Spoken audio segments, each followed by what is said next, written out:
Um grande abraço a todos, acompanhando aqui o nosso canal do Grupo Espírita Mensageiros, trazendo mais uma vez o nosso estudo do Evangelho segundo o Espiritismo. Para iniciar a nossa reunião, vamos louvar e agradecer a Deus por mais uma oportunidade de estarmos aqui reunidos, agradecendo o amparo divino, as boas energias vindas de Jesus, de Maria de Nazaré, de toda a espiritualidade trabalhadora no bem, de Ismael, governador espiritual do nosso Brasil, que as boas vibrações vindas do mais alto possam envolver todo o nosso planeta neste momento de pandemia, de dificuldade, de desafio coletivo para todos nós, humanos encarnados no planeta Terra, que enfrentamos esta pandemia que tem mudado os nossos hábitos, a nossa forma de reunir e a nossa forma de agir. Que possamos sempre manter a nossa consciência, o nosso espírito e a nossa inteligência voltada para o nosso aperfeiçoamento, para o nosso melhoramento íntimo, para o nosso crescimento espiritual e que assim a gente possa colaborar para o nosso crescimento e para a melhoria do planeta que nós habitamos. Que a misericórdia divina possa nos acompanhar, nos ajudar, nos iluminar e fortalecer, e que nós mantenhamos a nossa conexão, a nossa posição mental elevada, para que possamos sempre contar com esse auxílio vindo do mais alto. Que nos coloquemos em condições de sermos ajudados. Que a gente consiga se ajudar para receber a ajuda vinda do mais alto. E que Deus nos abençoe sempre. Que assim seja. Bom, para começar a nossa reunião online, gostaria de sugerir para você que está nos assistindo agora que coloque uma jarra ou uma garrafinha com água ou um copo com água para você e para os membros da sua família, para que essa água possa ser fluidificada e ao final da reunião a gente possa contar com mais esse benefício da espiritualidade, tá bom? Bom, nós vamos fazer o estudo do Evangelho, como temos feito todas as semanas, eu e os nossos companheiros, a Marta Lemes e o Edson Assunção, cada semana alguém trazendo um estudo, uma reflexão à luz do Evangelho segundo o Espiritismo. E hoje eu queria que a gente refletisse um pouco sobre o capítulo 15 do Evangelho segundo o Espiritismo. Capítulo 15, que tem como título Fora da caridade não há salvação. A gente tem que entender o que esta palavra em si, caridade, quer nos dizer. No Livro dos Espíritos, o nosso bom senso encarnado Allan Kardec, ele faz a pergunta 886 do Livro dos Espíritos. Kardec pergunta da seguinte forma para a espiritualidade: o que Jesus entendia pela palavra caridade? O que caridade representava para Jesus? Como Jesus entendia a caridade? A resposta da espiritualidade foi a seguinte: benevolência para com todos, indulgência para com o erro do seu irmão, perdão das ofensas. 3 aspectos que nós temos que observar. A espiritualidade diz: benevolência para com todos. Sermos bons para com todos. Ser bom para com todos é ser bom com aquele que eu não simpatizo. É ser bom com aquele que eu não tenho afinidade. É ser bom com aquele que muitas vezes passa invisível aos meus olhos, que nós vamos falar um pouco sobre isso daqui a pouco. Aqueles que nós julgamos ser invisíveis para nós. Sermos bons para com todos, e não bom para os meus familiares, bom para as pessoas do centro espírita que eu frequento, bom para com as pessoas da igreja que eu frequento. Não é ser bom com o meu chefe, com o intuito de receber alguma coisa em troca. Não é ser bom para as pessoas do qual eu possa vir a ter algum ganho futuro. Não é ser bom de acordo com o meu interesse. É ser bom com todos. Indulgente para com o erro do meu irmão. é você saber que o irmão erra, assim como nós erramos. E da mesma forma que nós gostaríamos de ter os nossos erros perdoados, a gente agir da mesma forma com o nosso irmão. Ser indulgente para com o seu erro. Saber que todos nós somos seres em evolução, que temos os nossos defeitos, as nossas potencialidades, e todos nós estamos sujeitos a errar, a cair, a levantar, a crescer e retomar a nossa caminhada. Então, você precisa ter essa consciência e não apontar o erro para o seu irmão quando ele errar, né? Porque todos nós erramos. E o próprio Jesus nos ensina, a doutrina depois vem nos explicar isso, né? Que nós temos que condenar o erro, mas ser indulgente com o nosso irmão, né? Ele errou, o erro dele vai ter que ser corrigido. Aí ele cometeu um crime, ele vai ter que pagar pelo crime que ele cometeu. Mas isso não apaga o fato dele ser um irmão, filho de Deus, criado por Deus, que está no momento de erro, que eu já tive, que eu posso vir a ter. E da mesma forma que eu gostaria de contar com a solidariedade dos meus irmãos humanos no momento da minha falha, a gente precisa olhar para esses irmãos que cometem erros de uma forma indulgente, sabendo que o erro tem que ser reparado e corrigido, e ele vai ter que pagar pelo seu erro. Mas ele é um irmão em humanidade que está no seu processo de evolução.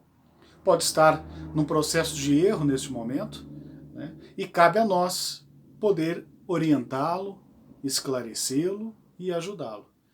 Tanto um criminoso, mas principalmente uma pessoa mais próxima a nós, um membro da nossa família, que a doutrina espírita também já nos alerta que a família é o primeiro ponto de ajustamento das nossas diferenças. É o primeiro ponto de readequação dos nossos caminhos com os nossos irmãos que erramos em vidas passadas. Então, é o momento da gente se adequar na nossa família. Então, muitas vezes, a indulgência é mais necessária ainda entre os membros da nossa família. E o terceiro aspecto revelado pela espiritualidade a Kardec, da forma como Jesus entendia a caridade, é o perdão das ofensas, né? Perdoar, na verdade, é tirar um peso das nossas costas. Quem não perdoa, né, nos diz a espiritualidade, está tomando veneno esperando que a outra pessoa morra. Porque eu estou me envenenando com todas as sensações que tive do momento que aconteceu aquele fato desagradável. Primeiro ponto, se eu me ofendi com o meu irmão, é porque eu tenho orgulho exacerbado. Porque se eu não tivesse orgulho, eu não me sentiria ofendido. Ou seja, o meu orgulho é ferido, por isso eu pego rancor, raiva de outra pessoa. Se eu não trato esse rancor, essa raiva, aquilo vai fazendo dentro de mim o mesmo mal que eu tive no momento em que aquela situação aconteceu. Você discutiu com algum familiar.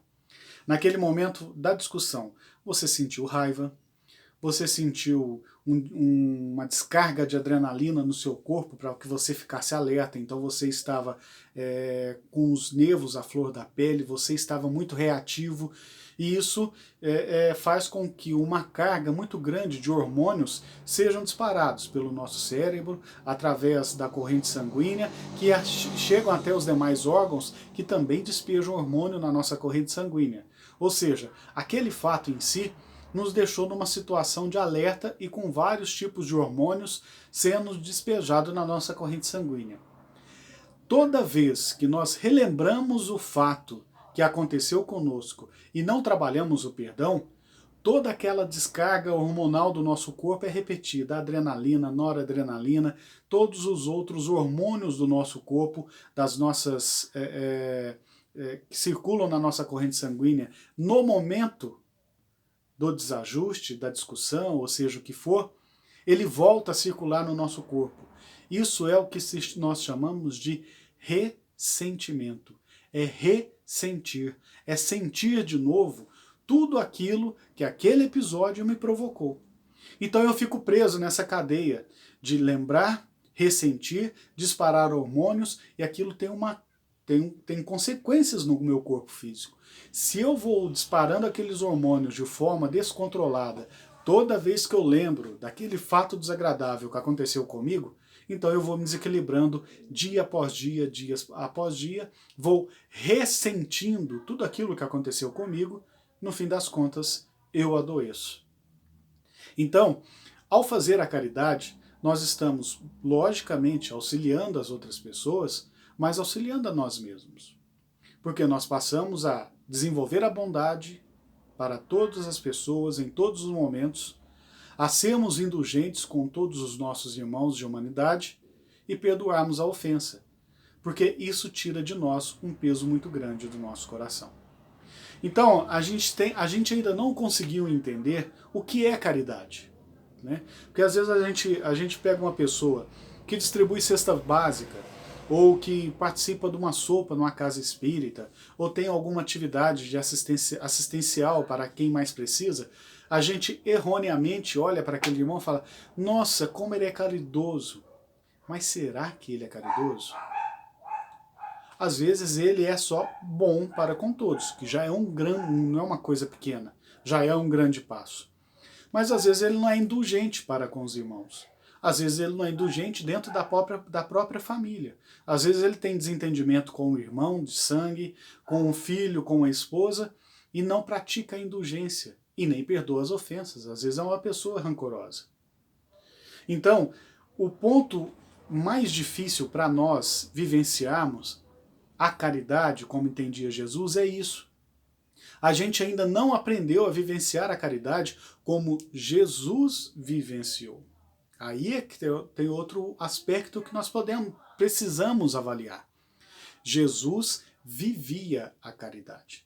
Ele praticava a caridade. Ele era bom para com todos o tempo todo. Inclusive quando era duro. Quando fazia colocações mais firmes, Jesus fazia essas colocações com caridade. Jesus era bom para com todos. Ele deu exemplos durante toda a sua caminhada terrena, né? Isso para não falar na sua atuação enquanto espírito governador do nosso planeta. Então Jesus era bom o tempo todo. Primeiro aspecto da caridade. Indulgente para com o erro do nosso irmão. Ele deu vários exemplos. Quem não tiver pecado, atire a primeira pedra. Um exemplo de indulgência. Jesus a todo momento nos deu essas práticas, demonstração, a vivência dele daquilo que ele ensinava. Então nós temos que pegar os exemplos de Jesus. Ele era bom o tempo todo, ele era indulgente para com os erros dos nossos irmãos. Quantos irmãos ele curou e falou, vá e não voltes a pecar. Indulgente para com o erro do irmão, mas ao mesmo tempo bom e ao mesmo tempo fazia o alerta, olha, não erre novamente, porque senão você pode adoecer mais uma vez. Então vá e não voltes a pecar. E Jesus perdoava as ofensas. Crucificado, ele se volta para Deus e diz, Pai, perdoa-os, eles não sabem o que estão fazendo, eles não sabem o que fazem. Então Jesus vivenciou a caridade de uma forma ampla na sua vida. Ele era bom, indulgente e perdoava as ofensas, assim como a espiritualidade disse no Livro dos Espíritos que ele entendia a caridade.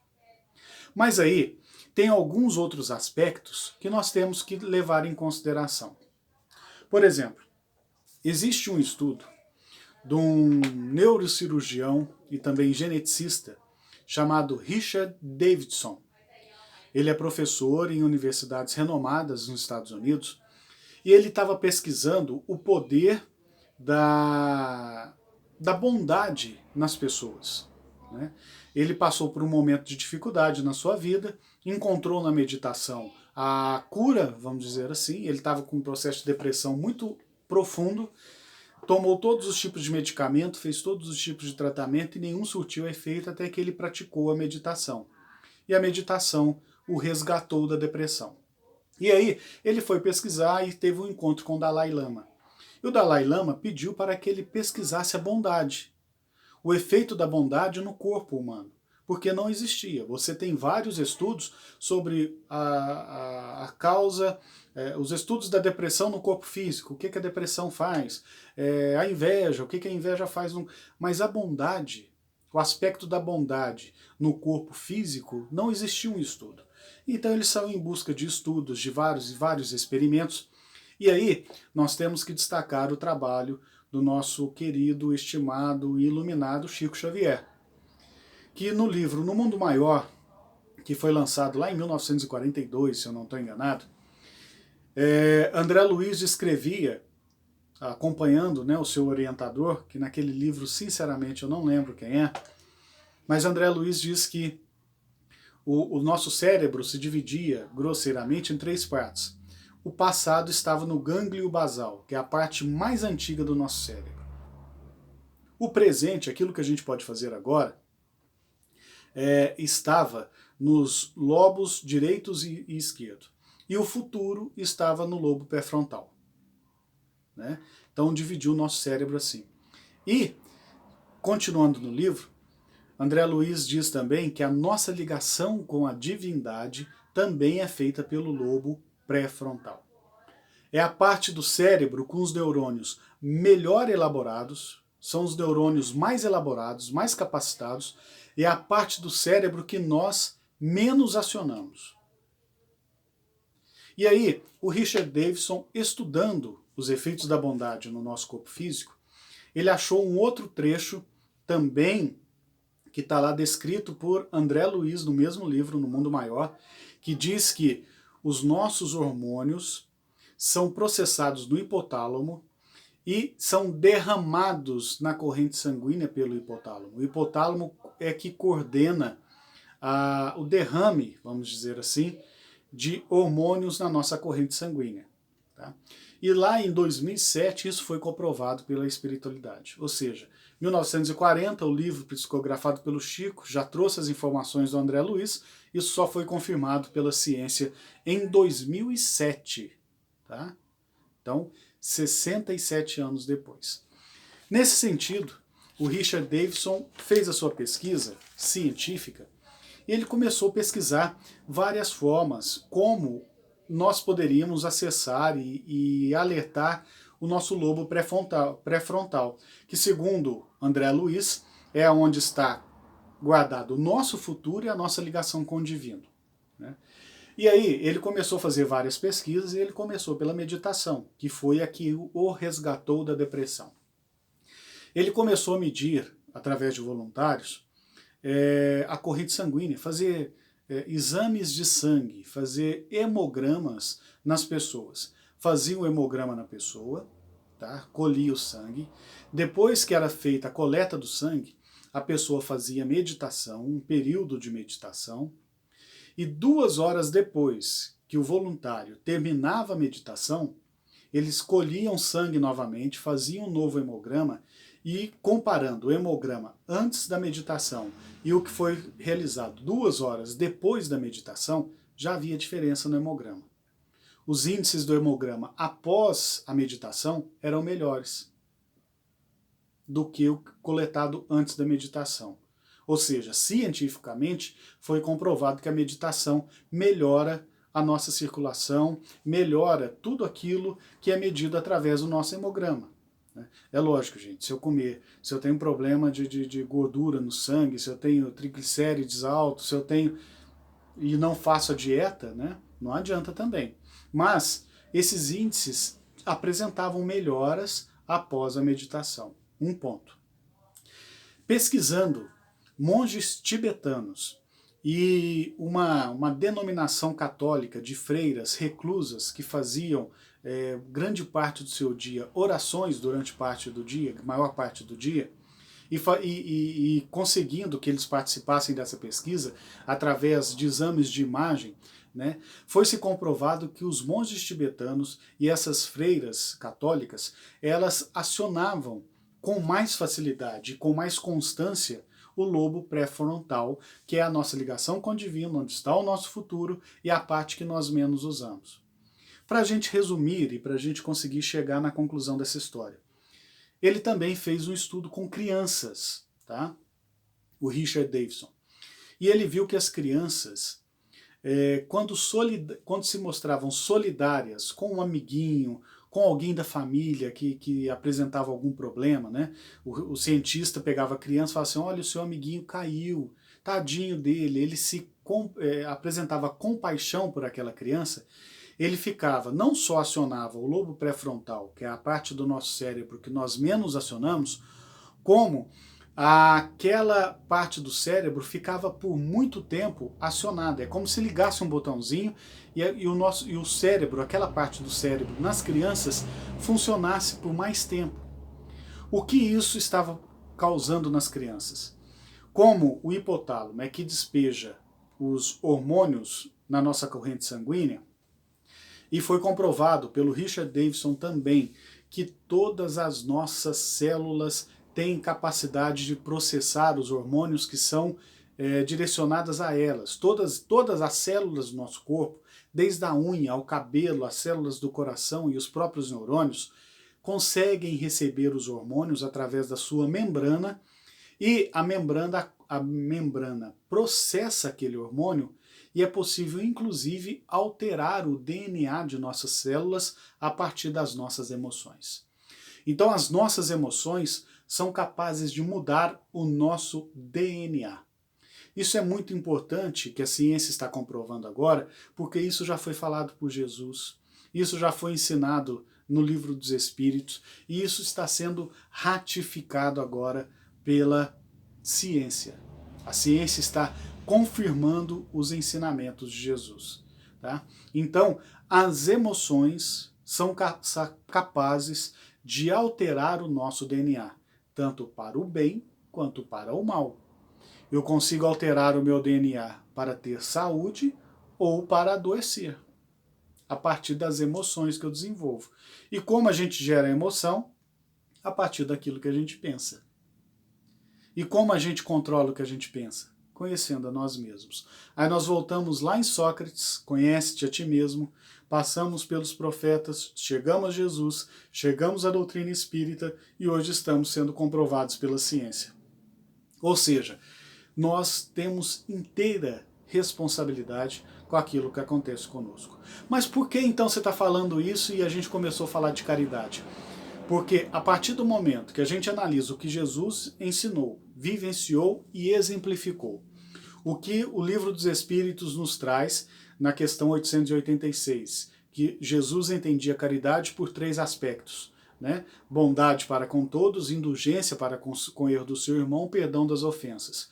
E nós chegamos à conclusão do Dr. Richard Davidson que se nós apresentarmos compaixão, fraternidade, amor pelos nossos irmãos, nós acionamos uma parte do nosso cérebro que produz melhores hormônios, produz uma cadeia de DNA sem erros que melhora a nossa saúde física.